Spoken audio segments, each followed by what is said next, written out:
Hey, it's 9 o'clock on a Father's Day, which happens to be June 16th, which is Captain Picard Day. And we are actually waiting for our other people to show up, our debate moderator and Sean, the person I'm supposed to be debating.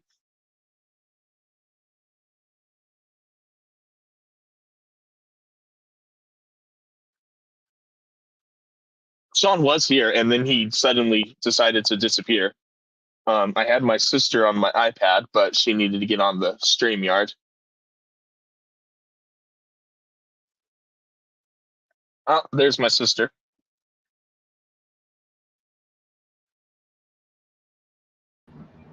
Hello, I'm gonna have it not as loud because I have a fan right next to me and I don't want to be annoying. Okay. Oh, and let me add Sean. Okay, so I couldn't figure out how to make this any better. So since my sister's not going to actually be on camera, let's do. Oh, let me do that. But let's. I am 100% shoving food in my face, by the way. So Good for you. Don't choke. that's why I don't want to be on camera. Okay, that's fine. So today, as I mentioned when I first went live, we are live. By the way, sorry, did not mention that. Hey, we're live currently. Okay. Welcome Can you hear to. me still? I can still hear you. Can you hear cool. me? Yeah. Okay. I'm gonna try to keep an eye on the my little screen here because it lets me know if I start to die or whatever with my signal. Because I am doing this over Starlink. This is my second live stream over Starlink. My first one with 2 other people. So let's see how that goes. Today is Father's Day. Happy Father's Day to Sean because he does have 2 Rugrats. One of them is running around in the background. Neon colored clothes, kind of even though it's blurred out, it's still very visible. Happy Father's Day, Sean. Thank you. And more importantly than Father's Day, it is Captain Picard Day, June 26th. I don't remember why this date got chosen. I think it was because of the premiere date of whatever episode that was. So let's go ahead and talk a little bit about the rules for the debate. Very, very, very informal debate. I've got some notes. I don't know if Sean has any notes. My sister is really only going to chime in when we can't agree on a point, which is kind of the point of the debate. And I'm going to let it catch up. Okay, my signal's getting a little bit better. Okay, I'm fully back up. Sorry about that. So we're it's going to be very informal when we can't agree on who's right or who's wrong on the Kirk versus Picard debate. That's where my sister, who is, even though she's my sister, she's completely unbiased in this because she has absolutely no clue about Kirk or Picard. She has watched a little bit of Lower Decks, but nothing else. Which is very ironic too, because it's her father that got me into Star Trek. He made me watch it every day on Fox 40 in Sacramento. But anyways, so Sean, I like that. I lost my sister. Yep. Oh. Are you there, Tiff? Yeah, I thought I was still here. My bad. I was not. Okay, yeah. I think you accidentally took yourself out. But we're okay. Oh, there's a kid with a cat. That's Dandelion. Yep. I always call her Daisy though, but that's okay. Okay, so like I was saying, my sister has no idea about Picard or Kirk. She has no idea who's better or who's worse, even though it was her dad that got me into the show, and I tried to get her to watch it as a kid. It didn't take. She wanted nothing to do with it. And are you guys having issues seeing or hearing me? Nope, you're good. Okay. No, you guys are both good. Okay, cool. So, I guess I'll start with a point, or not like a point for a score, but I'll start with my first topic. I'll start with their families. Kirk had an easy life. His dad was in Starfleet. His mom was basically a military wife. She just went wherever she needed to follow him. He ended up having 3 nibblings, and he has a brother, George Jr. He actually had and I'm only going with the Prime Universe. I'm not talking anything about the Abrams verse, because that one, his father dies when he's born, so we're not going there.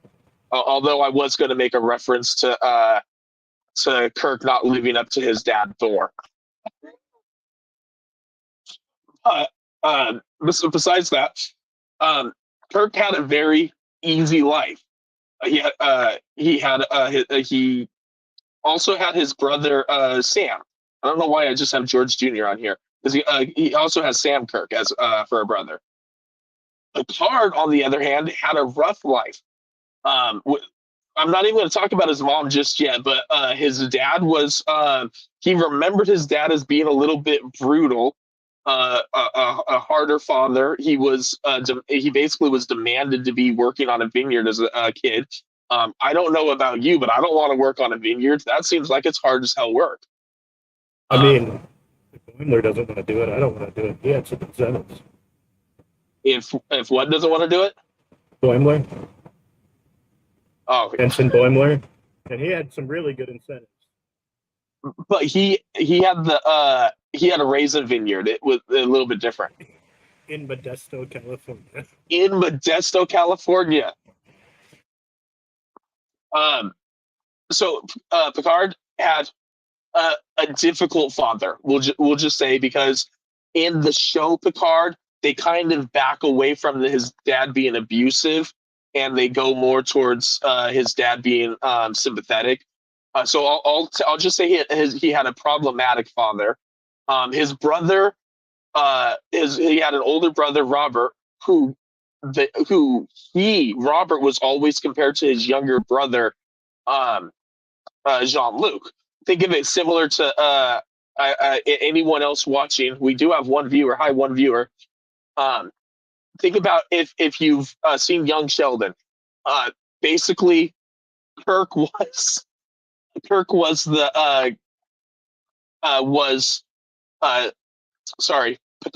would have been in the Sheldon's position, and Georgie would have been the older brother, always being compared in the same grade, doing stuff. But it was always an unfair comparison. Picard only had one nephew. Oh, I'm sorry, Sean. What? Did you actually watch that show? Young Sheldon? Yeah. Yeah, we actually just got done watching it about a week and a half ago. So did we? It was fun until the last second to last episode. Oh, dude, when in Sheldon's sorry, Tiffany, and sorry anyone watching. Spoiler alert for a show that's been off the air for a month. I don't know. About a week and a half. No, it's been longer than that. Okay. It was back in May, so it's been at least 2 weeks. But when Sheldon was going over in his mind when his father was leaving, and how he didn't say bye to his dad or anything like that, I have had that exact mind thought process, because my stepdad went away. My stepdad died, not in a similar way, but in a way where I was saying bye to him at a garage door, and he was going off on a bike. So, but anyways, besides that, I'm going to go into a little bit of Yvette Picard, who is his mother. I'll probably touch on her a little bit more in a different topic that I want to talk about.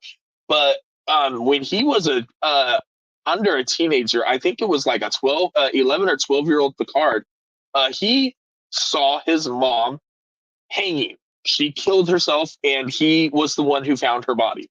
And that's pretty traumatic to me. So I think in childhood development, Picard definitely kicks Kirk's ass in having to overcome some serious shit to become who he was. Yeah, I don't think necessarily having to overcome it makes you a better person. Having a good upbringing isn't a bad thing. Yeah, I'm just going for points, bro. That's what I'm saying too. Having a good upbringing isn't a bad thing. Like Kirk having that good, I'm talking about siblings that are in. I'm talking about overcoming it. He had to overcome those obstacles that Kirk didn't have to overcome. Well, so you made up the category, so you win the point. Who had to I overcome just the most obstacles at childhood. I just have things listed. We can discuss it however we want. Then the point comes out. Like the next topic that I'm gonna talk about. I'm gonna let you bring up whatever topics you want. The next one I'm gonna bring up is gonna be about their children. So that's gonna be a big discussion, and we're gonna have to talk about who is the better father. Um, so, but I think Picard had more to overcome from his childhood. He didn't have the Starfleet mentality drilled into him like Kirk did, because his father was Starfleet, even though they moved around a lot and Kirk didn't actually know his father all that well. Which is funny because they both act completely differently than you'd expect. Yeah. Because Picard is the more Starfleet, and Kirk is the more rebel. Doesn't probably because he has that. But that's a point in my opinion, Kirk's. But but what? I was going to say, but it doesn't matter because your category right now of the who had the harder upbringing to overcome is definitely Picard. So it doesn't matter. So okay, so then I got 1 point, right? Yeah. Oh yeah. Okay. So, if I'm correct, this category was what? Family upbringing. And But to who had overcome the hardest. Okay, family upbringing of overcoming. Yeah. That would have been my cat's whale. And so that's and we agreed on which one. Picard. Okay, that's what I thought. I did, again, not a Star Trek fan. I was listening, but I get, confused on the two often. I'm sorry. No, that's fine. Do you have any topics that you had that you wanted to specifically talk about, Sean? No. Okay. So then I will go down my list. Talk about children next. Let me just throw it out there. Do you know how many children Kirk had? As far as I understand, just the one. He did only have one child that came to birth, but apparently he also impregnated a Native American who was stoned to death. Was that in real life? Or? No. That was in one of the episodes, because I've got to go over that. Oh, you know what? You're right.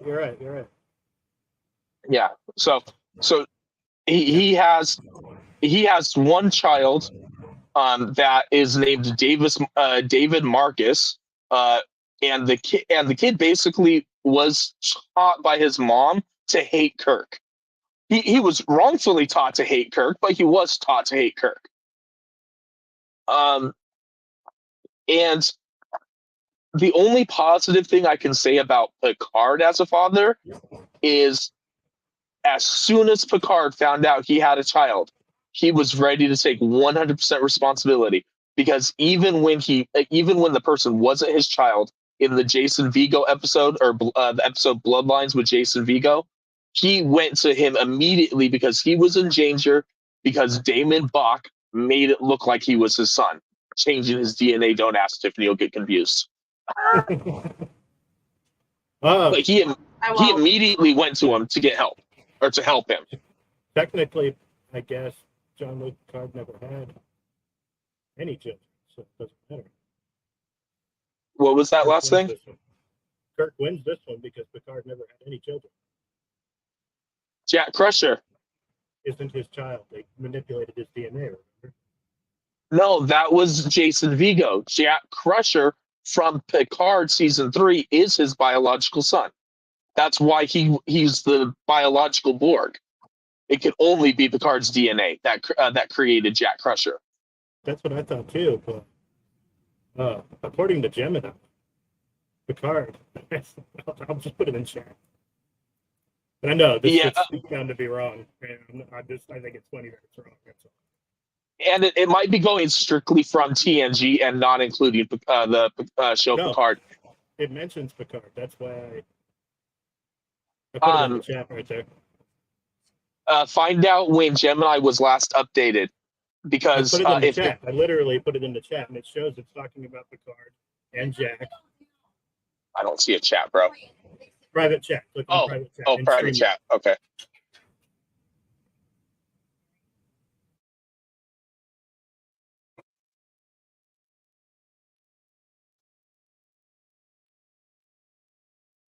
Yeah, that's wrong. No, Jack is his son, because even at the very end of the series, when they're flying up to the Enterprise G, spoiler alert, when they're flying up to the Enterprise G, he makes a comment about both of his parents being admirals, and how he basically got to slide right through the academy and go straight to the bridge. Yeah. I believe he uses the word nepotism. But my point with Picard is that the second he found out that he had the son Jack Crusher, he went to go save him. And the second that when Picard tells Captain Shaw, "That's my son," basically the Starfleet kicks in and says, "Okay, if he's your son, we have to protect him." So I don't know. David Marcus survived a movie and then died in the next one. Jack Crusher, as far as we know, is still alive. True. So, what's the question? Who's had it harder with their sons? Because then I would say Kirk, if that's going to be the question was who's the better father?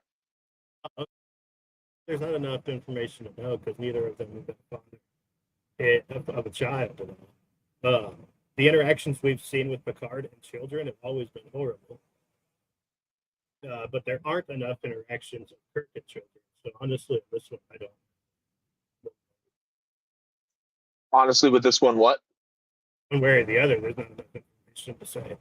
I would put Kirk as being a better father, because he's got the family foundation behind him that you were saying Picard did not have. So they'd still have grandfathers, they'd have aunts and uncles and stuff like that if he did have children.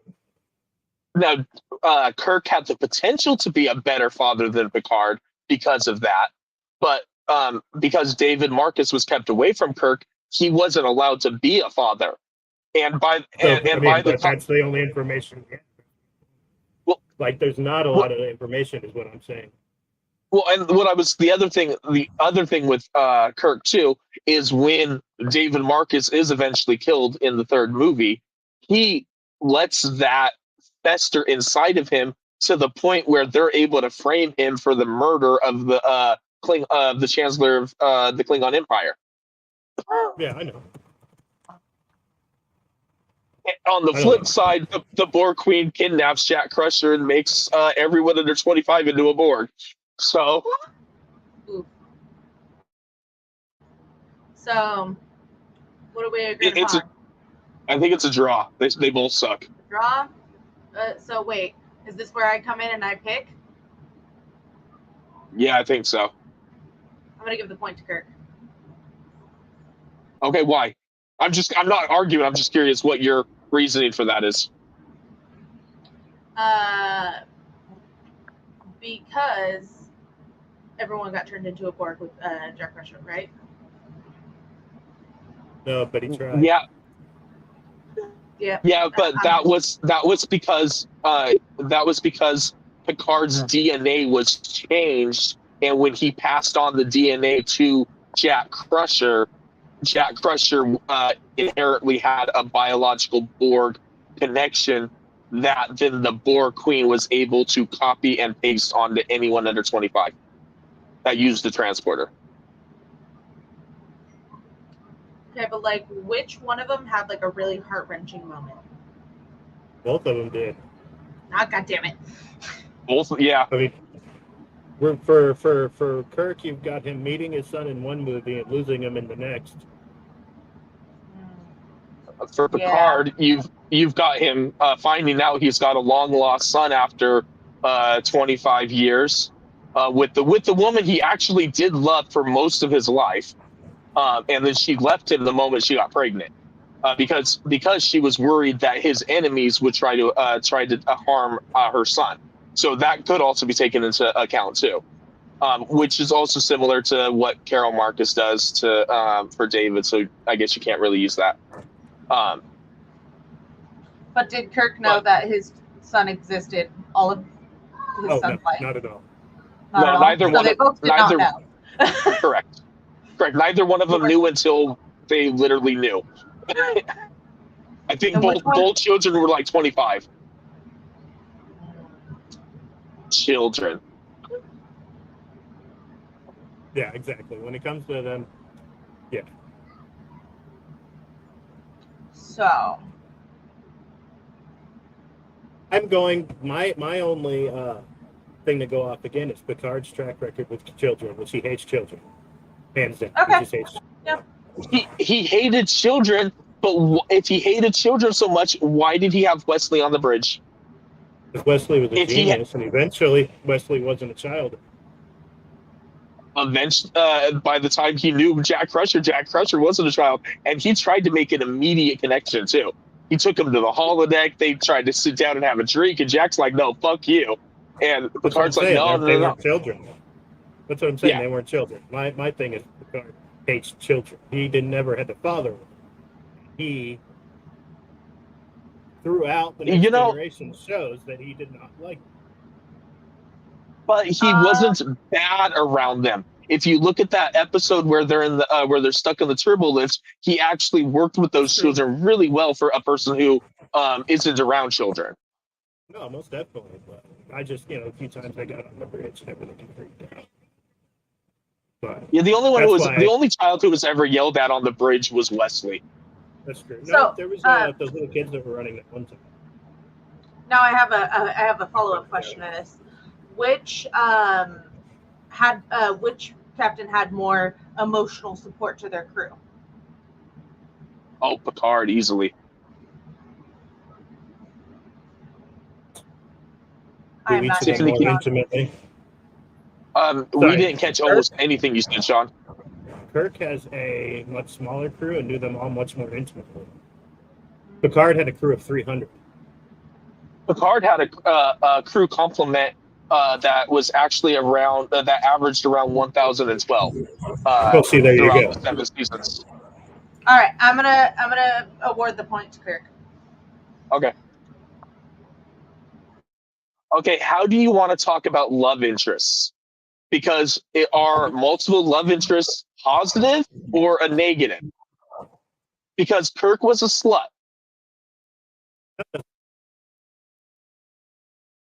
I didn't hear anything you said, Sean.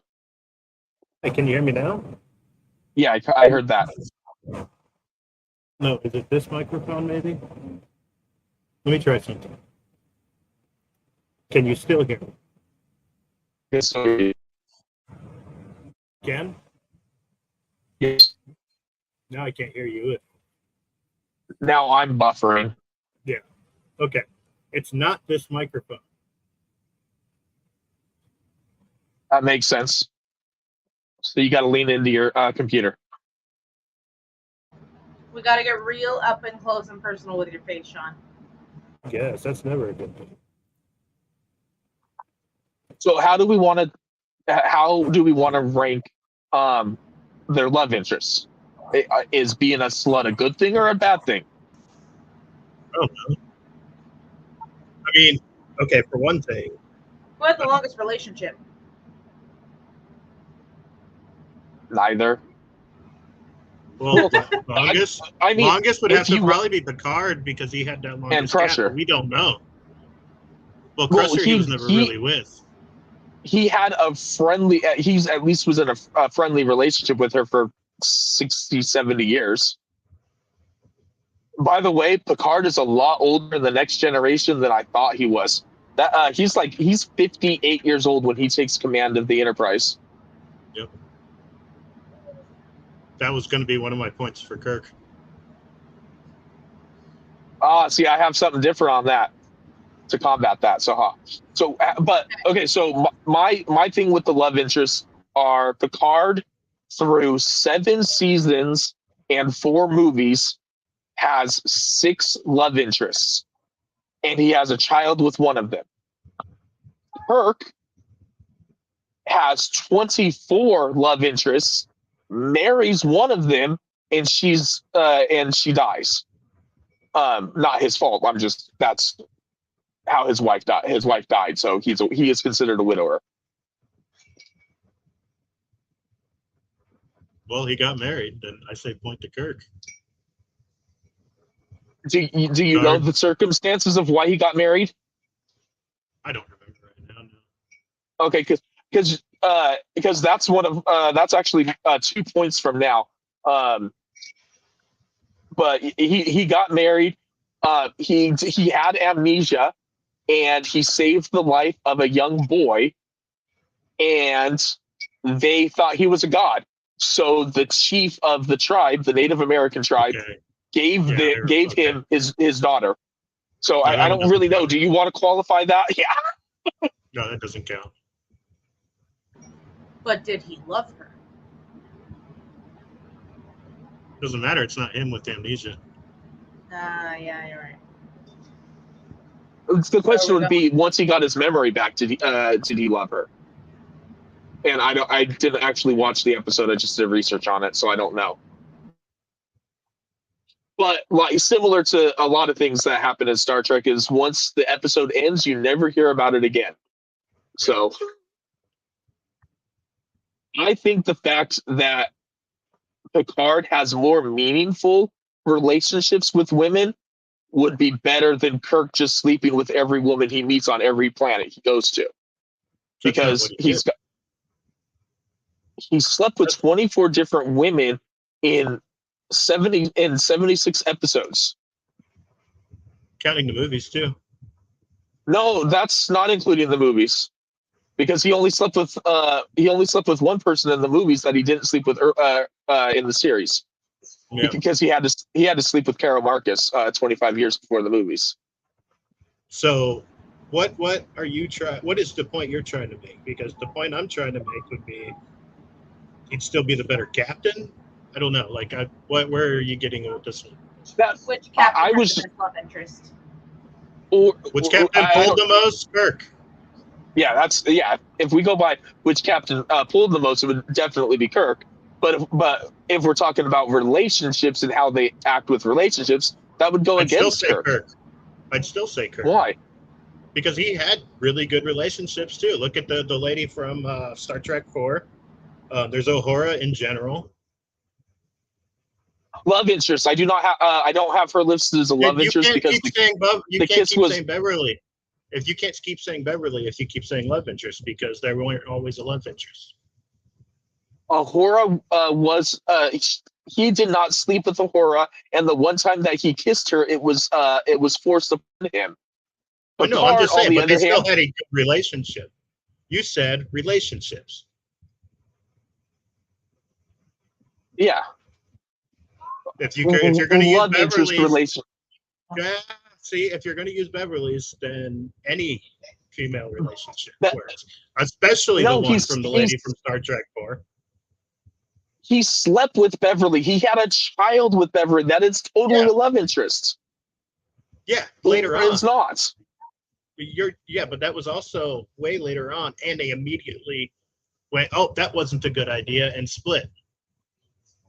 Picard immediately in the pilot episode, he admits and he gives Beverly the option to leave his ship because him being there might be too painful for her as a memory, and he does that because of their long-term relationship, because she was his best friend's wife, who he wanted to sleep with the entire time, but never did until after he died, and then felt guilty about it. I'll give you that that he wanted a relationship with her, and ended up only having a relationship with 6 women instead, counting her, I would still then put Kirk as the point, because the whole time he wasn't pining for somebody else, while also then going for other people. And Picard hell, on my technically went, list, well, I'm tired of waiting.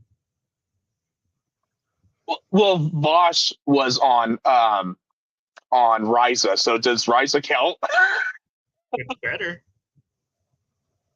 And then she came on the ship in Cupid. But in my list of Picard's love interests, he never even slept with Kamala. They just had that psychic bond. Yeah, but that was creepy enough. Yeah, that was weird. And then you know what? The worst relationship I think he has was with Laris from Picard, because he just never mentions her again after the first episode of the second season, or the third season. I'm sorry, never mentions her again. She's off on a planet waiting for him. They did that with a lot of. Oh my god, I can't think of it. So they did that with a lot of things because of Characters. episodes. Yeah. Well, but Laris was in Picard, where they were trying to keep the storyline going. They just didn't have a storyline for Laris because they were bringing Beverly back. Yeah. And stupidly, well, I guess not stupidly, Terry Matalas wasn't a part of Picard season 2. But they built up Laris as being the love interest all of season 2, and then suddenly needed to switch it back to Beverly. Yeah. I don't know, Tiffany. We'll leave this on you again. How do you want? How do you think a captain's love interests would matter? Would it be better if they were a slut and sleeping around? Would it be better if they tried to keep a distance from relationships? Because Janeway did that too. I'm actually going to award the point to Picard on this one. Gonna ask why? And do you have to ask why every single time? Well, I was going to if he didn't. So. Okay, so yeah, I don't have to. Sean's asking why. We have 2 viewers. Okay. I had 2 viewers. I'm gonna go with the reason why is because you said that Picard had like really more meaningful relationships than Kirk did, and then you did say that Kirk had some as well. It's just I want to. Well, but he said that he did, but then he only was able to name one, which is Dr. Beverly Crusher. Vosh and Laris really don't count because they're no more meaningful than some of the other ones that Kirk would have had by his reasoning. Love interests. I was specifically going with love interest. Vosh, and he had a meaningful relationship with the Nala Duran girl, and she actually had to leave the ship because he couldn't be in a romantic relationship with somebody he commanded over because she almost died and he was going to blame himself. So that is actually a bad thing. But that his love interest was going to interfere with his job, but they didn't allow it to. Right, but Kirk can't lose a point just because we don't have as much information as him. The information we do have is he had a relationship with Dr. Carol Marcus. We don't know how long. There was another doctor. I just don't know much about it. Something to do during Starfleet Academy. And then, so I mean, he's had. I'm looking at the internet. Also. I didn't include Picard's Academy people. It was just the TV shows and movies. I didn't go back to the Academy. I'm just going with whatever information that's out there for Kirk because there isn't a lot, especially when it comes to little things like this. That's why I'm going with, if you want to look at meaningful relationships, I can't remember her name, but it's definitely the doctor from Star Trek 4. But they never had a relationship. Yeah, he wanted a relationship with her, but she didn't. She stayed at Starfleet headquarters while he went off into space. She stayed. Well, of course, she still stayed went on off into space. I just assumed he's in that number. And on this list of people that I have too, I don't in the episode where Kirk travels back to I think it was Boston or Chicago or something like that. It lists Edith Keeler as a love interest, but I'm not sure if they ever slept together. But they definitely went on several dates. Yeah, I'm not sure. With the Guardian of the Galaxy one. Yeah, I don't know. Here's Okay. my point. You've got Kirk, who may have been a philanderer, but when he had his relationships, he had his relationships. And then you've got Picard, who allowed himself to be friend zoned for 7 seasons, then slept with her once. She said nope, took off, and didn't tell her that she had his baby. No. According to the novelization of Nemesis, they were in a relationship up until Nemesis, and she actually left his ship during the movie Nemesis to become the head of Starfleet medical whatever again. Okay. And We don't at know that how long point, the she was already knocked up. Okay, so then she was pregnant. Found out she was pregnant and took off. We don't know how long their relationship was. That's all I'm saying. Like,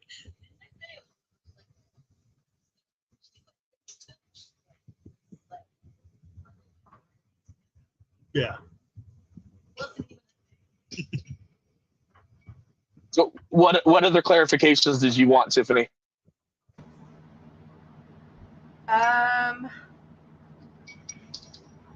Clarifications.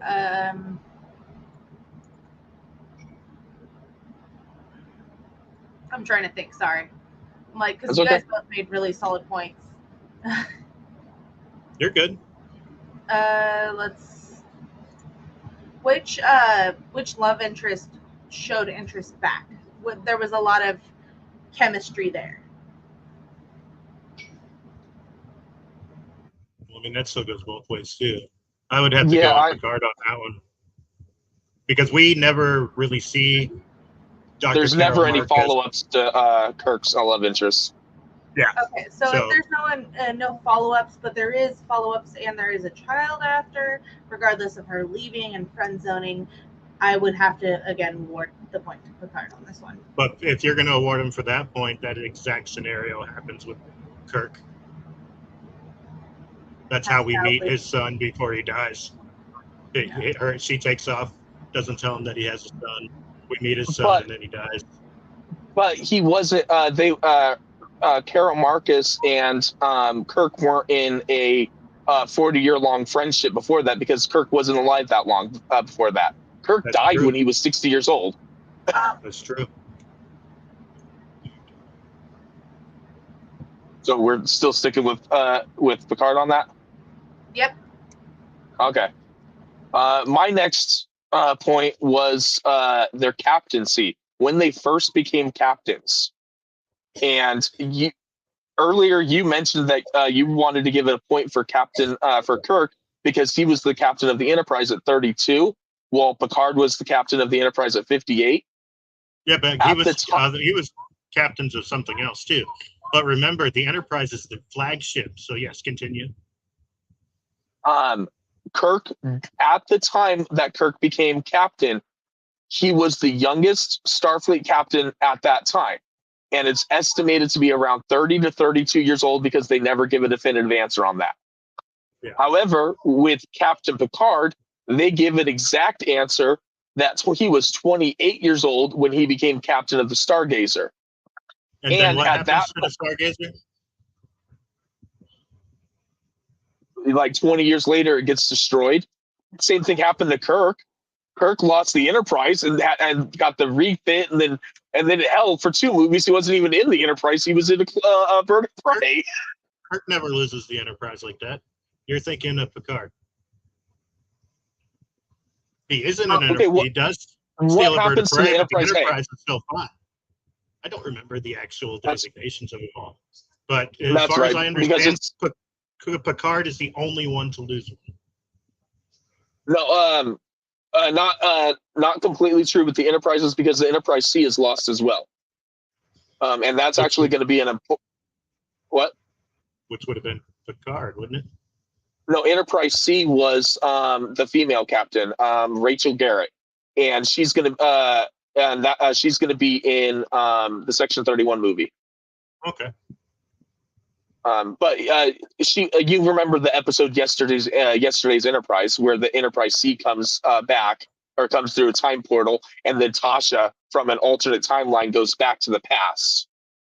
Yes. So, yeah, the Enterprise C was destroyed. So it's so the D's not the only one destroyed, and then we also find out that between these two that we're talking about, Picard is the only one to lose. Oh, okay. I thought you. Yes, Picard has technically lost 2 ships under his command. 2. We're one Enterprise, though. One Enterprise. Right, but we're talking about the Enterprise. We're talking about captaincy, though, and who's the better captain. So he's so I'm saying that is that I'm giving it to Kirk in that, because he didn't lose ships. Picard did lose 2 ships. He lost the Stargazer, but he was captain of that ship for quite a few years. I think it was only a few years before he got the Enterprise D that the issue happened with the ship. I think it was like 6 years, because that's what Damon Box says, that's what Damon Box says in the first season, that it was like that his son died like 6 years ago or something. Yeah. But yes, so the Stargazer was he was the captain of the Stargazer for, let's just say, close to 20 years. And then he was the captain of the Enterprise D, the flagship, and then the Enterprise E, the new flagship, once the D was destroyed. And then the only reason he gave up that captaincy of the flagship was so that he could become an admiral and help the Romulans out. Which he was told never to do, and he disobeyed orders. What are you speaking about? Because he in Generations, Kirk told him never take an admiralcy. Yeah. And if you read any of the canonical books, because the books, the Picard books are canonical, he's basically still the captain of the ship. There is no captain. It's him and then Rafi. It's the admiral's ship. But the reason they didn't do it with the Enterprise is because the Enterprise already had too many negative relationships with the Romulan Empire. So it was out of courtesy to switch him up to a Wahlberg class or something like that.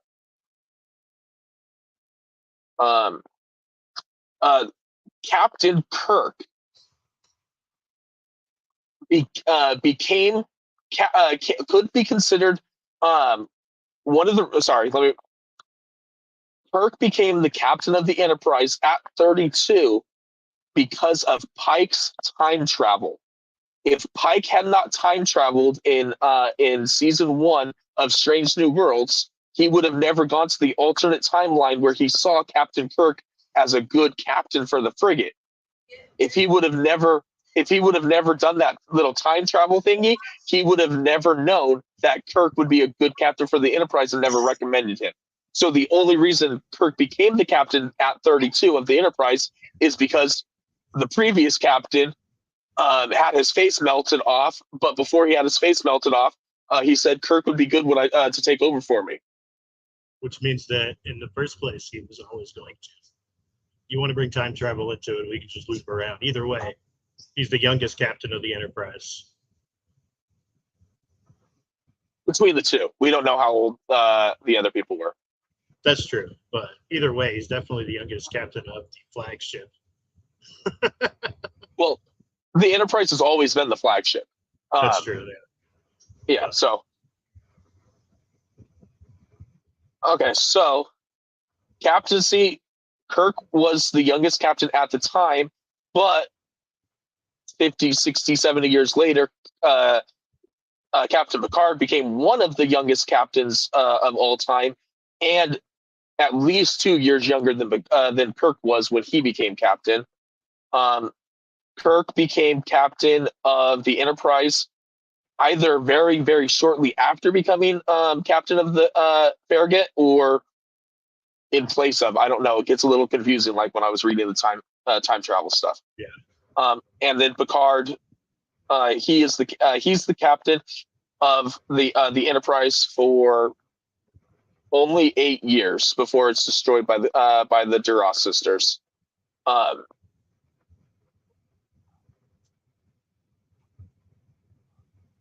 Yeah, well,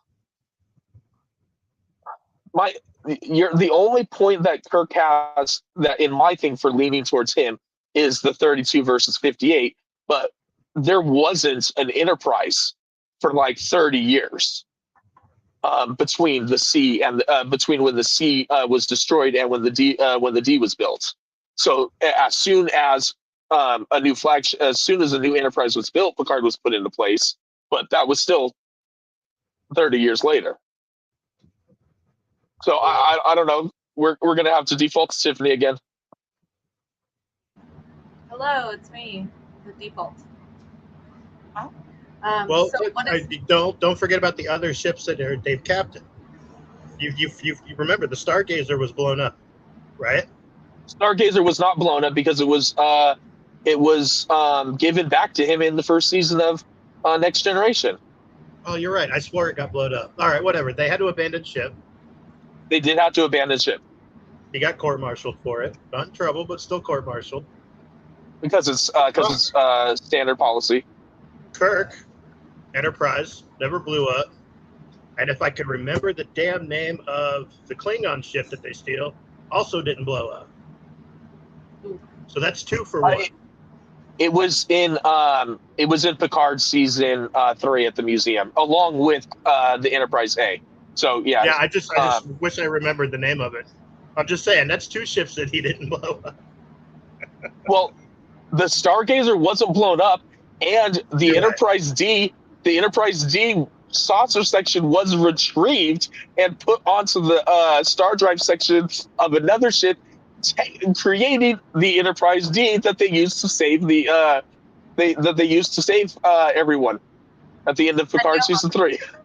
I do have a follow-up question though. Yes. Which captain made the most risky decisions? Oh, that's Kirk. I was going to say they both have their moments. Yeah, but like concerning historically, it's Kirk. Like he's the riskier maverick. Kirk made the more maverick, bolder decisions. Kirk made the decision to go back in time to save whales. Oh, using a stolen Klingon ship. But he did that because there was a probe on its way to Earth to destroy Earth if a humpback whale didn't call back. So somebody had to travel back in time to get the whales. And yes, that is the second best Star Trek movie. Right behind First Contact. Okay, that one fact alone makes me want to say Kirk, but that's just because he made risky It's a good movie, but he still was didn't have anything blow. He had those risky decisions, but he didn't have anything blow up, explode.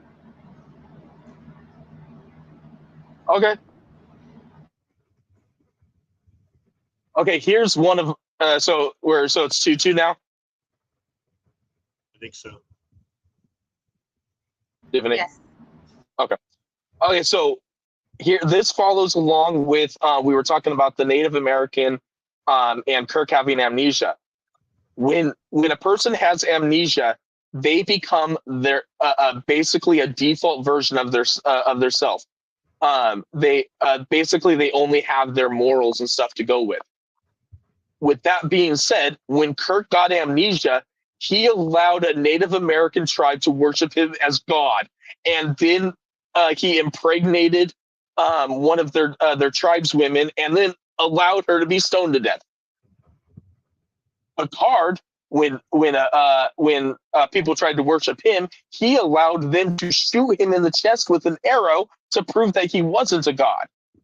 He didn't have amnesia. And I don't know where you're getting all that other shit about amnesia. Amnesia just fucks with your memories. It doesn't make you your core self. But I mean, you still have your ethics. You know, don't kill somebody. Don't do this. You're not a god. They start worshiping him as a god because he gives mouth to mouth to a kid. Yeah, if you're bipolar and you get amnesia, If you're bipolar and you have amnesia, you have a lot of other problems besides being a god. yeah, I don't think they'd make. Has it The been captain. proven that he's bipolar? No, I was just. No one's just bipolar. I'm just messing with you. Well, technically, Picard has mental issues running his family, That's but true. that's never portrayed through his character. If anything, Uh, it made him stronger. Yeah, I'm just gonna say this now, though. Being treated like a god, though, that's a little bit of an ethical issue. yeah. He allowed himself to be worshipped as a god. I will grant him he did have amnesia. And was it that Okay. or die? I mean, because No, technically, no. technically, Luke Skywalker, who is the most moral person in the universe, allowed C-3PO to be worshipped as a god. Even helped. Okay, but like also when I Luke had Skywalker tongue kissed his sister. He's And irrelevant. he is the most moral person in the universe. He is irrelevant. We're talking Most Trek, moral- not wars. Go Yeah, make me bring Stargate into this. You're the one who tried to bring morality. well, hold on. Morality is a big factor because even like I had like an hour of amnesia after I got a brain contusion one time, and the only thing I did was I danced and sang. She did not allow people to worship her as a god. I didn't do Right. anything that was out of character because I do that when I don't have amnesia too as well. See, there you go. So when it comes to both people being labeled a god by lower civilizations, they obviously don't have any say in whether they don't have any say about whether or not they can call them a god, but how they react to it is very different. Kirk goes into it. Picard says, "No way in hell can you guys call me a god. I will die in front of you before I allow you to worship me." But then that one time when he was making out with that one lady and he got god powers, he was kind of into it. You're going to have to be a lot more specific than that one time with the girl that one time, because I have no idea what you're talking about. Yeah, they're in a nebula that allows them not to age as much. Inaj. He's making out with that old lady. Yeah, he's making out with that old lady. Yeah, she's on my list of his love interests. Didn't seem to be too far away from it, or too not into it then. There was no god status. I don't know. He was Manipulating time. de-aging. Yeah, that was her, and that was something to do with the planet and the rings. He couldn't do that outside of that planet. We don't know that. He never tried. That would be like Superman can only be Superman on Earth with our sun. He doesn't have the same reaction with red suns or stuff like that. It has to be the yellow sun or whatever. So it Then has how to did he be fly that to planet. his planet? I'm just going off of lore, bro. He flew- According to in the lore, he flew according to his planet. you asked me a question. I'm going to give you the answer according to Sheldon in episode 3 or whatever of The Big Bang Theory. Kryptonian skin cells apparently hold a battery charge or something like that. He said. Yeah. So Tiffany, on God status, there's not much to argue with it. I'm only aware of one episode for each of them where they were gods. Was it on God status or was it on? I would honestly have to give it to Amnesia? Picard on anything to do with anything God status, because he's been the closest to it by dealing with Q all the time. Like, I'll concede this one to you anyway. I was also going to say, and Kirk argued with God in the fifth movie, the fifth movie. So would I have. That was not God, and he deserved to be arguing with. Okay, so we're going to go with Picard on that. So, okay, I just have a quick riskiness thing. In the Next Generation and continued after the Next Generation, not so much in Deep Space Nine, but very much so in Voyager. The captain is not supposed to go on away missions because it's too dangerous. Kirk goes on almost every away mission. And Picard doesn't go on hardly any away missions. And not a whole lot of people die either, which we'll get to in a minute. But I don't know if that's like a point in itself, but I think it's definitely worth note that Picard was definitely more cautious, and that's one of the reasons he got Will Riker to be his first officer, because he wanted somebody who would keep him in check and not allow him to go off and do risky missions. It's also the reason why he got less trip. Since you brought that up earlier. Kirk was actually on planet to bang the aliens, where Picard was not. Well, and Riker took over the slot. I mean, look at what he was wearing in that Angel 1 episode. Look at what he was wearing. No, Riker went full steam ahead with that one, but we're not comparing Riker and Kirk, because that is a way different list, and it's a very sexual one. Who sits in a chair better? Sensual or sexual? Both. Sexual. Oh, yeah, both works.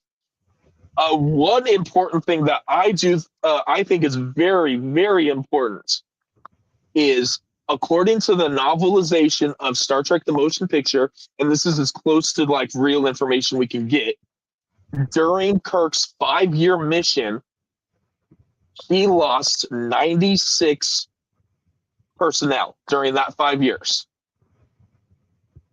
His crew complement was on average 425 people. Without trying to figure out how many people left, how many people came, and blah, blah, blah throughout the years, I just went basically total casualties versus complement for both of them. I didn't include the movies for either one. And I also didn't include Picard, because I really don't know how you would count those deaths, if you even count them against him.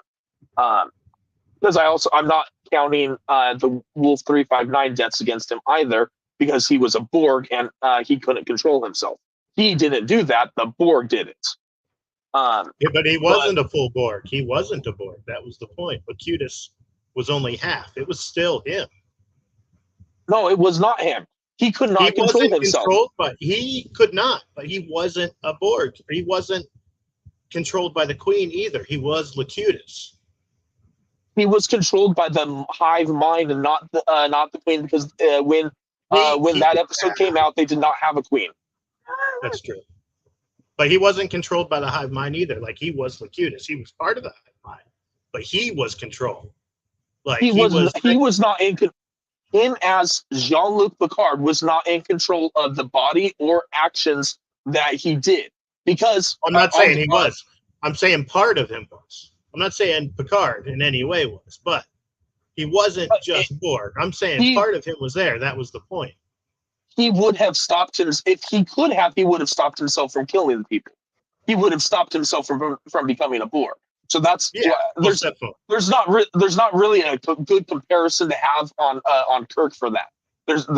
Kirk was never kidnapped by an alien society and forced to kill 50 ships or whatever. There's just like not a comparison. Well, there's the Star Trek 3, 4, 5, 6.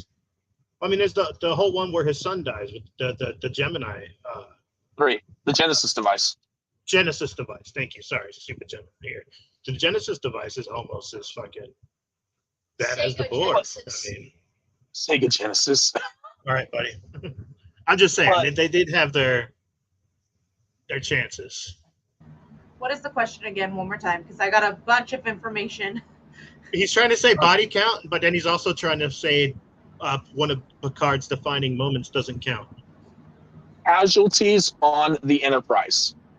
So which captain had the most casualties on the which captain? You would want to have the least amount of casualties, and that honestly, the least amount, no matter what, I'm still going to have to go with Kirk because, like you said, he had the 95 over 5 years or whatever it is. But Picard went through 3 different wars.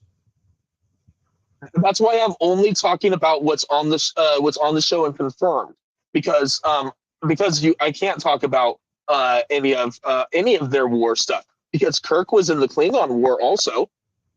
He wasn't a captain. But he wasn't during a the Klingon captain. War. Yeah, he wasn't a captain.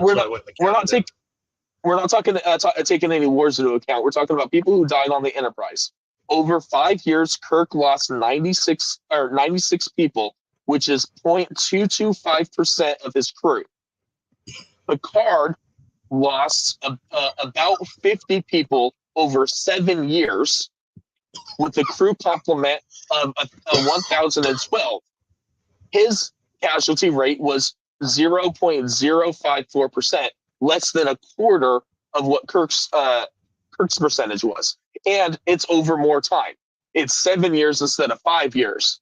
So if you actually even it out to 5 years and 5 years, or if you want to go to 3 years and 3 years, because that's all that was in the show, it would still be about 60 deaths for Captain Kirk in the 3 years versus like 25.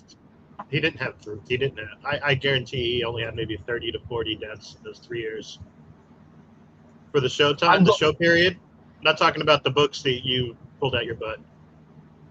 Well, I used Memory Alpha for a lot of my notes, and I only took stuff from stuff that's considered canon, which is why I used which is honestly it's the only count I could get, because Kirk actually says during my 5-year mission I lost 96 people. There is a count of how many people he lost. There's not a specific count for how many people Picard lost. It's kind of counting people from these episodes, and it totaled up to about 50. But to do the math in Kirk's favor, I actually bumped it up to 55, and then I divided by the amount of crew. So okay. Picard lost 25. Picard lost 25% of what Kirk lost. Okay, so Picard. I don't agree with this question. It's too biased of a question, Mike. But no, it's casualties on the ship. How can it's exactly your casualty rate? Yeah, and that includes the 18 people that were kidnapped by the Borg in Q-Who. So I'm not discounting the Borg completely. I'm just taking out Wolf 359. I'm still saying it's a biased question because the medical advances and everything are hugely different between the two shows. I would say it's vastly different if you were comparing Archer to Kirk, because they didn't even have dermal regenerators and shit like that they do have in the original series.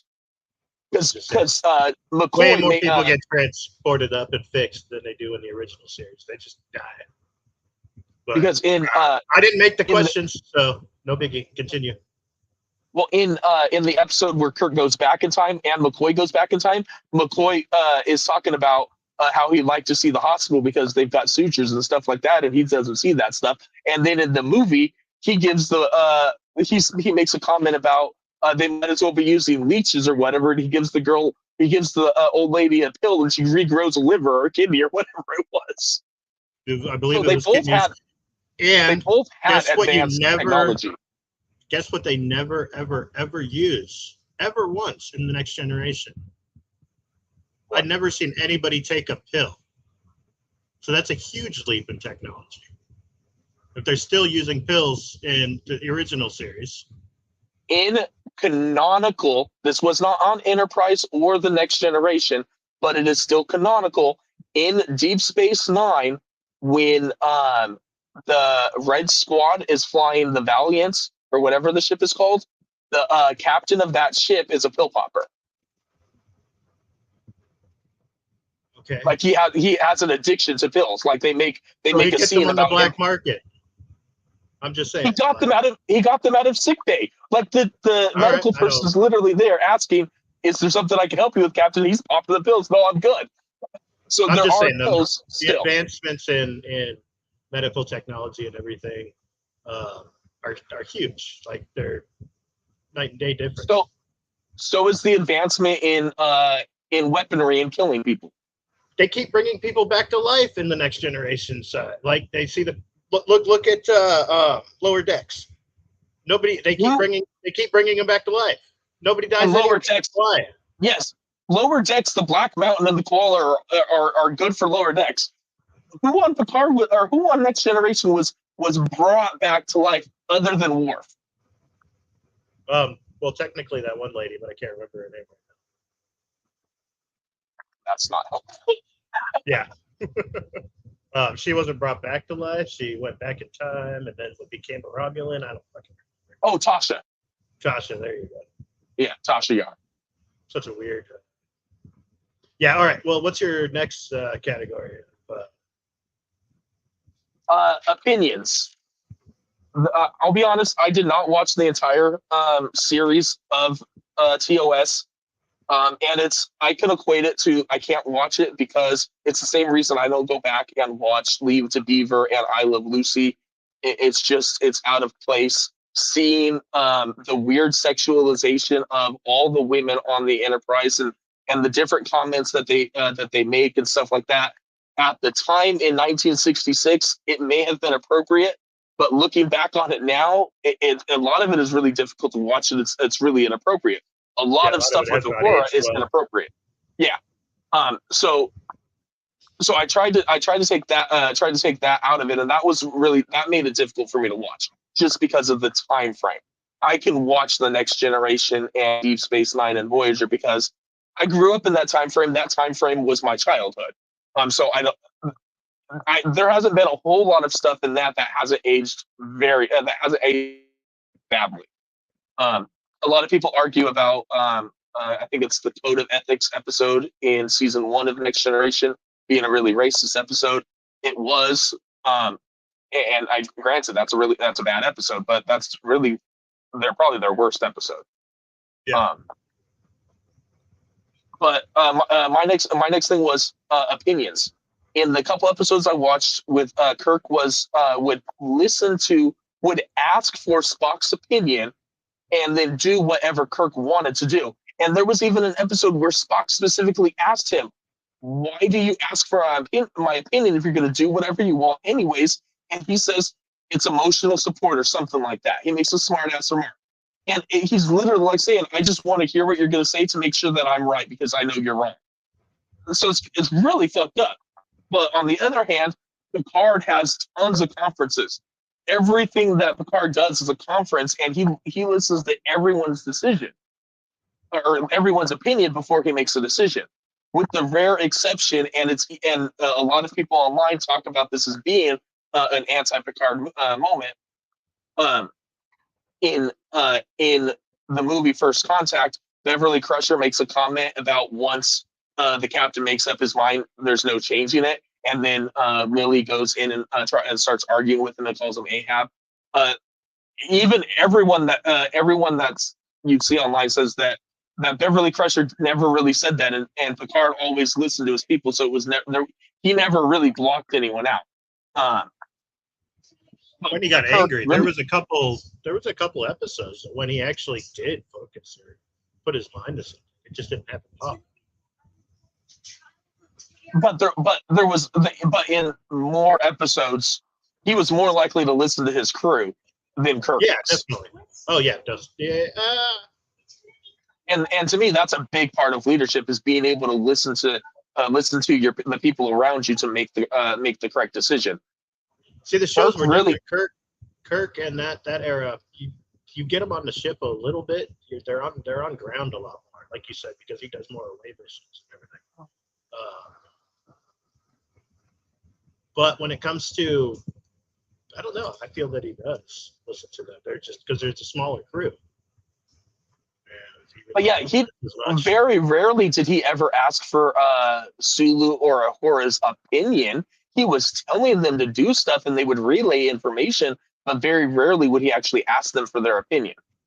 I can't remember Picard ever asking him his opinion either. Picard would hold conferences every every episode where he would sit Well, I around mean- and. Do you remember working at Best Buy and they would hold conferences every morning? Did you ever get your opinion asked? He lets them talk. He listens to each one of them as they go around the table discussing about it. They even make a big joke about it in the first season of Picard, when Deanna tells him to use their dining room as the conference table, and they can all discuss it out and figure out the solution. To me, I don't it's know. just I don't know what we're values. actually talking about right now. I would still say Kirk, because Kirk can make decisions faster and has shown that that is a good thing. Like, he may not have been captured by the Borg in the first place to kill everybody. Picard made decisions that he needed to quickly, but when he had time to think about it, he would get everyone's opinion. But when something needed to be acted on instantly, he would do it. So, question. Yes. What is the question again, for one? And is it a decision-based process? Leadership process involving subordinates. Which captain took more opinions? Picard. And He I had a think bigger crew. Which captain? Picard had a looked out- bigger crew to have to take. Oh, that's Picard true. had a bigger crew and had to. But if you look at the senior staff, Picard's senior staff was only 2 people more than Kirk's. 4 people more. Okay, so you had Kirk, Spock, Sulu, Chekhov, Scotty, Uhura. Yeah, you're naming off 3 or 4 that I wouldn't even call in his inner circle. Like, they're in the show and they're prominent, but when it comes to his command structure, the only one I would take out of there would be Uhura, because honestly the only other person's opinion he asked for episodes I watched was Scotty's, because he doesn't know the engineering side like Scotty does. that would be it. Scotty and Spock are the only 2 I think he actually asked her, because the other people, he's done their jobs and he's telling them what to do. McCoy also. Yeah, well, I'm talking about bridge crew. Sorry. Dr. Crusher would be considered senior staff, so that's why I would say that McCoy would be senior staff. With the Picard, Enterprise D that Enterprise is a luxury liner compared to Kirk's Enterprise. So Oh yeah, there was so much room on the Enterprise D that you could literally walk around the ship and do your entire job for like 2 or 3 days and not ever run into somebody, because there were that few people on the ship compared to how much space there was. I know we haven't talked about Discovery, but as much as the show was just okay, my favorite part is when they finally showed the back ends of the turbolifts. Like all the that was your favorite part, because online, and in my opinion too, it makes that the turbolift shaft that they created in season 3 makes no sense, because the turbo shafts could not be that big. They are elevator shafts. They can't go. It's not a big giant open room. There's just not a. There's no room on the ship for it. Yeah, there is on Discovery. Discovery doesn't have as big a crew. Only that one episode, and even the people post that episode have said that makes no sense and they shouldn't have done it, that was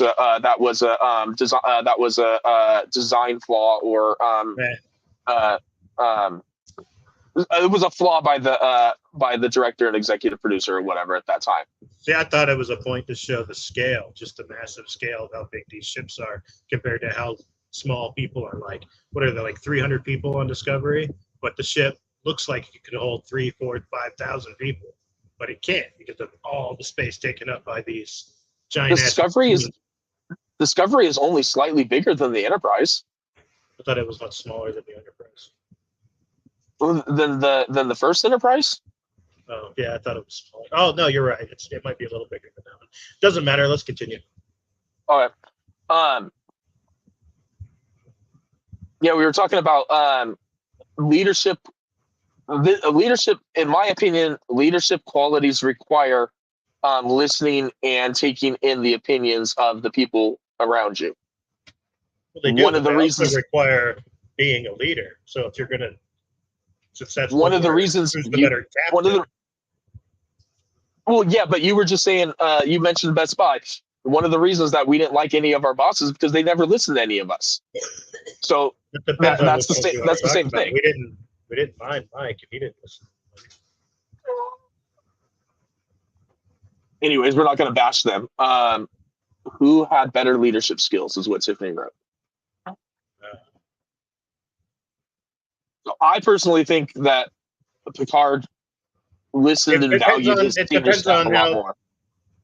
It depends on when you talk about when the leadership matters too. Yeah, in a committee, Picard had better leadership skills. In a battle, in the like right now, I would put Kirk.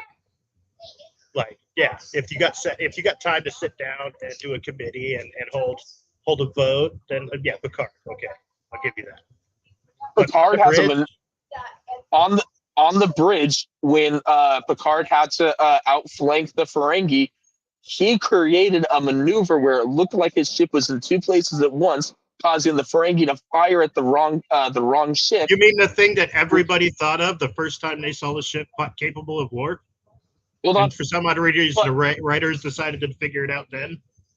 But the dumbest. What are the dumbest episodes? They called it the Picard maneuver, and they put it in the defensive strategies as the Picard maneuver. There's also a Janeway maneuver. Doesn't Kirk have an entire class named after him, though? They make a joke about that at least once. I think that's in Voyager, and that's a joke made by Q.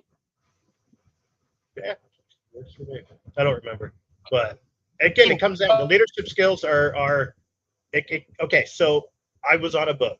I don't know if you can still hear me or not. I was in the Navy. I was on a boat. If stuff's happening, you don't have time to sit down in a committee and decide and shit like that. Which is why I'm saying that's why I use the Stargazer and the Picard maneuver as an example of when Picard can just make the decision and do it. Right, but every decision Kirk has made shows that he can make the decision and do it. Well, except for all the decisions that he made when he went on the away missions that caused 96 people to die. Doesn't mean that he caused them to happen. Space and exploration is a hard thing to do. He's actually exploring real space. Picard is kind of like they put kid brakes on the Next Generation as opposed to the original series for what the Federation is doing out there. This is going to be up to Tiffany. Let her ask some clarifying questions.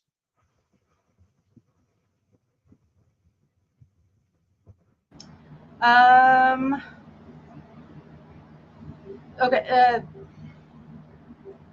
So listen to subordinates was obviously Picard, but who made better decisions on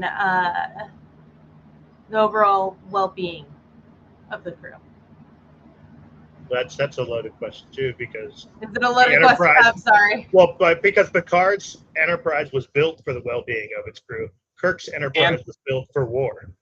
And Picard's Enterprise also had families and children on it, so he had to think about his crew a lot more than Kirk did. There was more civilian casualties that could happen on Picard's watch versus what could happen on Kirk's watch. Okay. Like Picard had a luxury line. Yeah, Picard. I would Picard say because he had more casualties, civilian casualties on board, he probably had better leadership skills, and he listened to his subordinates. So I'm going to award it to Picard.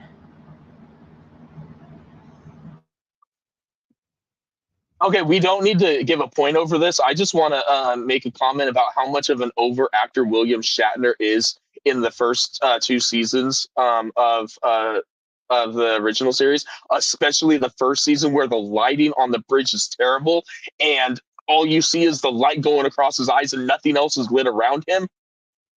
It's just ridiculous. Yeah, but we wouldn't have Calculon. if it wasn't for that. Can I really quickly? Can I just award a random point right now? It depends on what for. Which captain was more attractive when they were younger? Gonna say Kirk. Sorry. Well, then you have to do who's more attractive older, and you got to go Picard. Yeah. So it washes out. No. And if you want to go with technically the younger, I would actually still have to go with Kirk because Paul Wesley from Strange New Worlds is an attractive man, Yeah. more attractive than William Shatner. We're just gonna agree that Kirk is the more attractive captain. But then if we go with that, Tiffany, I'm going to throw the name Tom Hardy at you. Oh, okay. It's because Tom Hardy played a younger version of Picard in Nemesis. Mid. Just saying. About that. I'm awarding a random civilian does not know anything about Star Trek point to Kirk. Okay, that's weird, but whatever. And my only comment that I have about Paul Wesley at the moment, because he's been in so few episodes, is that he can sing. You know the episode I'm talking about, right? Yeah. Tiffany, you should actually watch that episode. It's really funny. Subspace Rhapsody. I think you would like it. Time travel. This is a big one. Kirk did not give a shit about the temporal prime directive. Yes, in the first season, he went back in time to fix McCoy's disaster, but that was, other than that, he was the temporal department, the temporal investigations department said that Kirk was the worst captain in the history of Starfleet because of that. And Picard, when he had his time loop stuff, when he went back in time, he tried to blend in. Kirk did too, but he had to go back in time because because somebody was taken from him. McCoy went, so he had to fix that. I don't know. I feel like Picard was more focused on. There was definitely more focus on keeping Picard whenever he did any time traveling. Trying to keep the temporal prime directive in mind. Janeway, Kirk, Sisko, none of them gave a crap about the temporal prime directive. And I think the temporal prime directive is probably more important than the actual prime directive, because I think the prime directive is really stupid in a lot of situations. And both captains have broken the prime directive numerous times. The temporal prime directive seems harder to break. I don't think it existed for Kirk because the prime directives were new in general. I don't even think the prime directives, they were still in general orders, weren't they? It really depends on how you look at the canonical status of everything, because technically the Federation didn't exist in the first season of the Next Generation. It was United Earth. So I mean, there's some loose stuff going on with the first two seasons of the original series. And then there's that whole time agent guy actually on Enterprise. From that Enterprise. That was the NX-01 though. Agent Daniel. Archer. Right, yeah, exactly. So yeah. I don't know. Time-wise stuff, I just try to ignore it. As whose was more fun. I mean, I like Kirk's. They saved Time Zero. They saved Earth. Time Zero. Time Zero. Two-parter. Time Zero. 18. Yeah, it was all right. But yeah. They were cool, but I still think Star Trek Picard traveled back to the 21st century to prevent the Borg from taking over Earth. I know. So I mean, if you want to go with that, with what Kirk I'm did going with what was more Taylor. fun. I was talking about which one was the more fun movie. Oh no, well, it was the TV episode. Oh no, you're talking about First Contact versus Voyage Home. Voyage Home, yeah. They're both Yeah, two of my favorite movies. Is why it's a hard one. The thing that pisses me off about First Contact is how I don't say this word right. Passe, blase. I don't know. Picard was just kind of like, yeah, let's just throw some torpedoes at him and let him get away, and then let him get into the future. Which I know they had to do it for the movie, but there was seemed like he's just kind of like when you break down any of the movies like that, you get that because they have to shoehorn the stuff in. I mean, it makes no sense that Kirk has the IKS, whatever the hell it is, and he time travels back to 1986. It makes absolutely no sense, but it's a fantastic movie.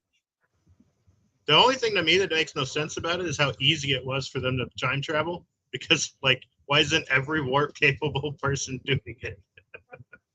Yeah. But yeah, still, both have movies travel, where they I'd still like Kirk's, but only because that's my favorite movie. And you get the the bird of prey going up on. Yeah. I was gonna say when Kirk traveled to 1986, he didn't save the planet in that time frame like Picard saved the planet in his time in the 21st century for First Contact. But that's true. And when Kirk goes back in time to undo what McCoy does, he doesn't actually he doesn't save Earth. He just prevents Earth from going on a different timeline. Earth wasn't going to be destroyed. It was just they were going to be Nazis or whatever. Yeah. But he fixed it. Yeah, he fixed it. Yeah, he fixed that. He stole some whales from the past. Picard saved tapped information in Data's head over a 400-year span. Tiffany, the temporal prime directive and time travel as a captain. Yes. Yes, what? Who would I award the point to? Yeah. As a captain, and who dealt with it better? Is that what just clarifying? Yeah, I would assume who handled time travel better. Who made less time travel mistakes? I mean, neither of them made time travel. Right, but only one of them did it on purpose. Did what they were trying to do and came back. I also forgot about this other the other time travel thing with Picard. In season 2 of Picard, when Q makes him travel back to the past because he branched off a timeline, Picard has to set in motion his mother's suicide. He takes the keys that he knows he takes the keys to the room that allows him to let his mom free. He puts those behind a brick so child Picard, so 12-year-old. Hello? Yeah, we lost him. Lost him. It's a good spot too. Oh, you can't see him. He's mid-rant. Okay. Oh, wait. Oh, he's back. Okay. Can you guys hear me? Yes. Keep going. You left us on a cliffhanger. Yeah. I was just. What was the last thing you heard? That he did something about the keys. Yeah, but it's a branching timeline, so it doesn't matter. But he created he finished the time loop paradox. He put those keys there so that 12-year-old Jean-Luc could find the keys to give to his mother to allow his mother to commit suicide.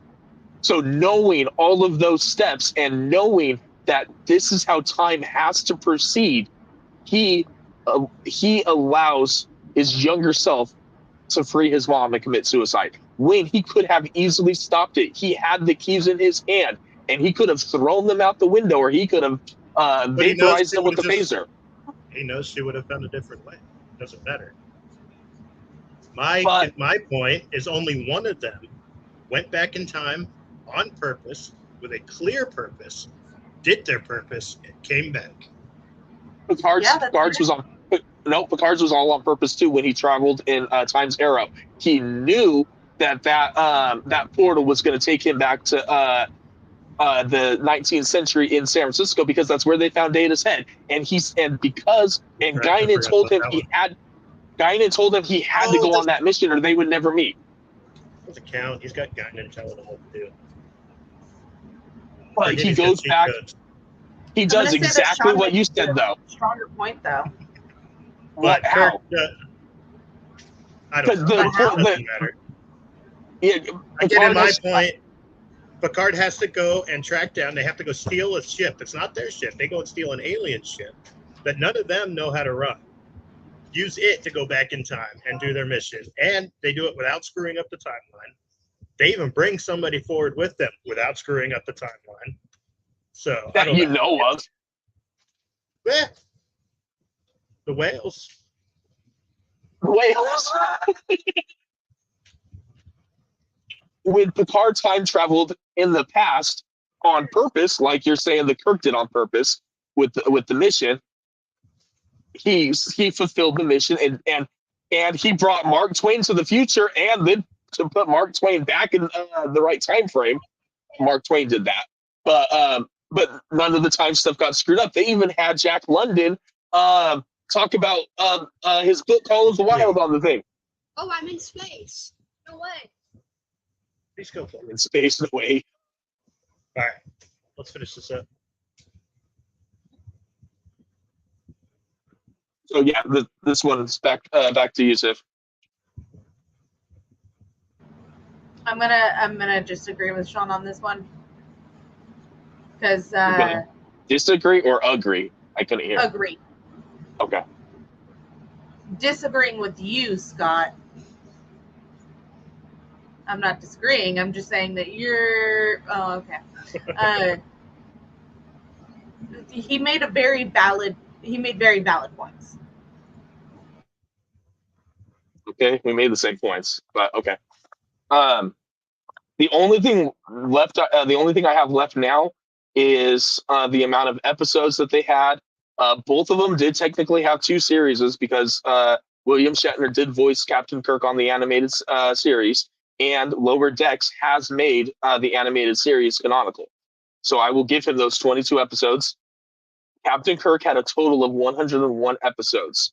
Picard had 176 Next Generation episodes and 30 of his own solo series, which had 3 seasons of 30 episodes total, for a total of 206 episodes versus 101. Okay, so for your another made-up category of points, there you go. Yes, he had more episodes. But Kirk had a longer Starfleet career. No, he did not. Yes, he does. Kirk died when he was 60 years old. He was out of service when he was in the Nexus, so that time does not count. Picard was 98 when he died, before being put into an android body and living for more time. And has been out of service forever. I'm talking about actual career. As a real in-service, not I'm sitting at home, retired, half quasi thing. Kirk had a longer. Picard was in Starfleet longer than Kirk was alive. Kirk was only 60 years old when he died. Picard was 98 when he died the first time, and he was only out of Starfleet for 15 years between it was the 10-year anniversary of the first season of Picard is the 10-year anniversary of the Utopia Planitia thing. Yeah, so that's it doesn't matter. That's when Picard quit. He didn't. How could he have a longer one? He wasn't even alive. I'm just going by what the internet told me. So. Yeah, but you back it up with dates and years. I can back mine up with dates and years. Picard and entered Star. What? I said, but you're not. You're just saying so.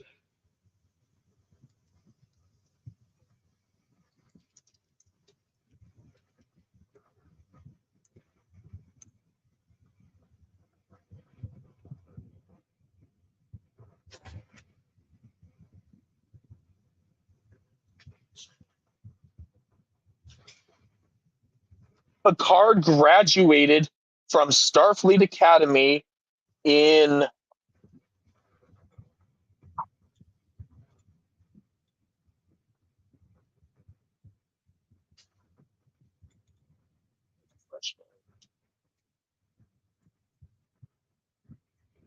(2327). Picard graduated from Starfleet Academy, and he was in Starfleet until the Utopia Planitia. So let me look that up.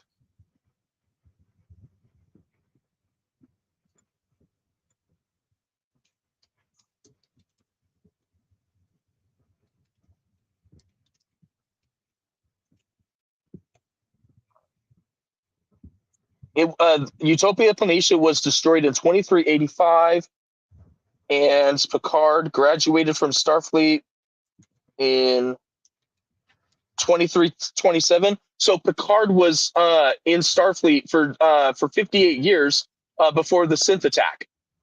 So he was in Starfleet for 2 years less than Kirk was alive before he left Starfleet, and then came back for another 4 years. Kirk was dead at 60, so he was only in Starfleet for 35 years at most. Yeah, there's no actual information about Picard after. So I don't know. It's hard to tell. From actual information that you can find, all I can find is Kirk. Wait, what are you talking about? Actual career, up to admiral, whatever the hell they're called. Like an actual career, not retired, sitting at home, getting called every once in a while to do something like Picard's been doing. I mean, in uniform, working. Yes, that was from 2327 to 2385. Because he quit. I read the books. I haven't read a lot of books, but I read the Picard book. Right. Those are canonical, and they refer to them in season 1 of Picard. So those books are canonical. Then you're bringing out the books. That's fine. I mentioned the books earlier. I said the novelization of. I know. That's why I said we can move on. Well, that's the last thing I've got.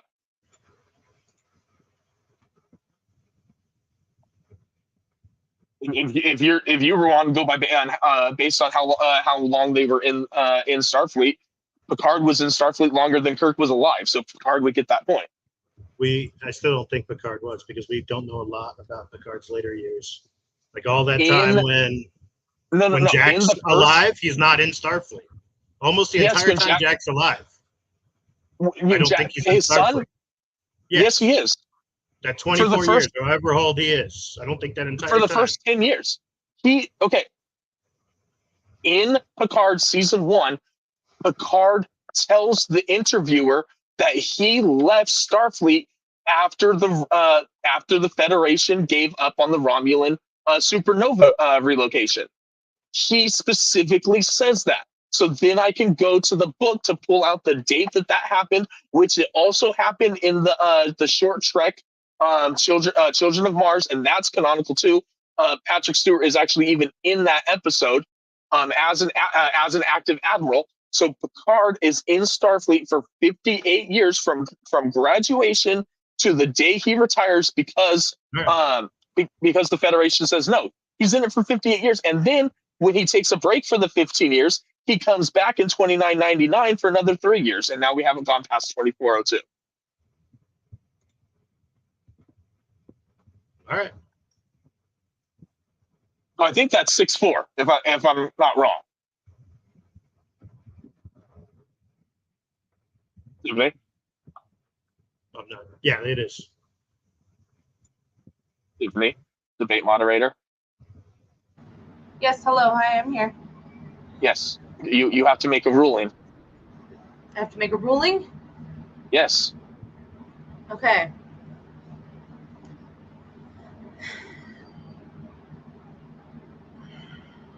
This one was very, very information overload as well.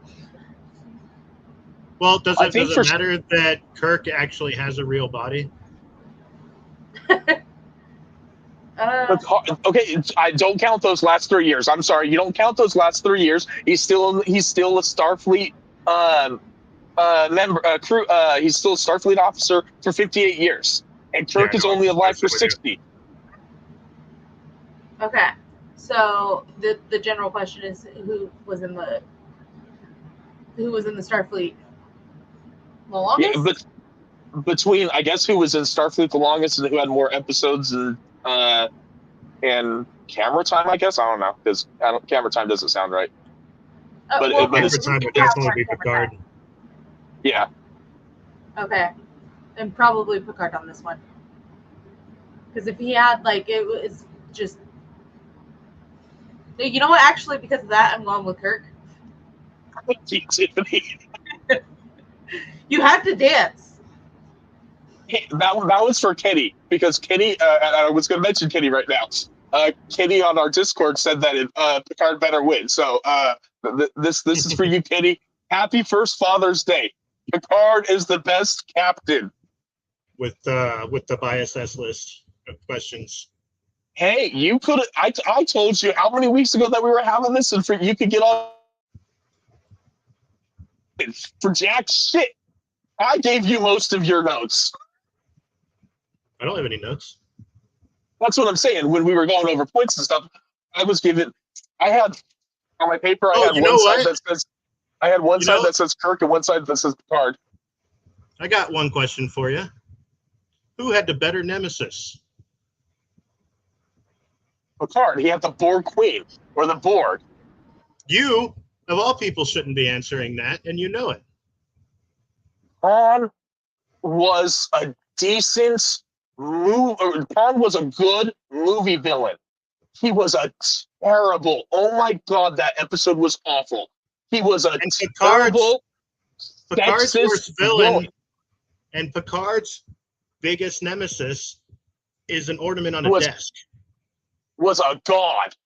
It's an ornament on a desk. What? Is an ornament on a desk in a little computer. I'm sorry. You're gonna have to explain that. It's Moriarty. No, it's when I was doing all the notes and stuff like this. Khan is only in one episode, and he's considered. I don't know why he's considered Kirk's main villain when it's actually the Romulans. The Romulans or Klingons are in a lot more episodes. Because The Wrath of Khan, the movie The Wrath of Khan, is such a good movie. Okay, the only villain that I've ever heard of is Khan, and I am a non-Trekkie. So. I was heard of the Borg.